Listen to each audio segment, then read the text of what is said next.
जिंदगी हमारे रास्ते में बहुत कुछ लाती है ना? और फिर भी अगर आपके पास उम्मीद है तो आप बहुत कुछ झेल सकते हैं।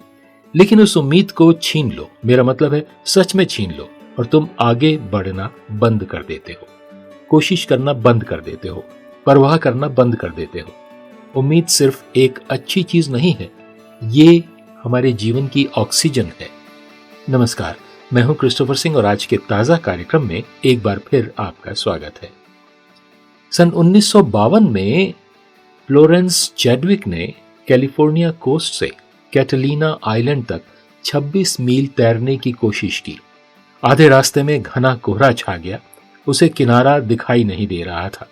15 घंटे बाद थकी हुई और कंफ्यूज होकर उसने हार मान ली और पता चला कि वो किनारे से सिर्फ 1 मील दूर थी।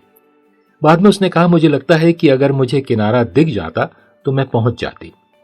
मुझे नहीं लगता कि हम में से किसी को इस बात पर शक है। उसकी प्रॉब्लम सहन शक्ति की कमी नहीं थी, उसकी प्रॉब्लम ये थी कि उसने उम्मीद खो दी थी। बाइबल में लिखा है, पहला पत्रस उसका पहला अध्याय 3 वचन में, हमारे प्रभु यीशु मसीह के परमेश्वर और पिता की जय हो। परमेश्वर बहुत दयावान है और अपनी दया की वजह से उन्होंने हमें एक नई जिंदगी दी है। ये नई जिंदगी हमें यीशु मसीह के मौत से फिर से जी उठने के जरिए एक जीती जागती उम्मीद देती है। ये क्रॉस योर फिंगर्स वाली उम्मीद नहीं है, ये जीती जागती उम्मीद है जो पहले से ही पूरी हो चुकी किसी चीज पर टिकी है। यीशु मरे हुए में से जी उठे और यही सब कुछ बदल देता है।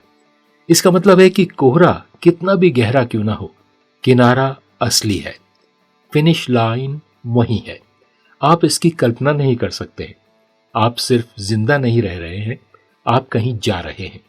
और उस तरह की उम्मीद सिर्फ मरने के लिए नहीं होती, ये जीने के लिए होती है। यह आपको फिर से प्यार करने, फिर से लड़ने, फिर से विश्वास करने की हिम्मत देती है।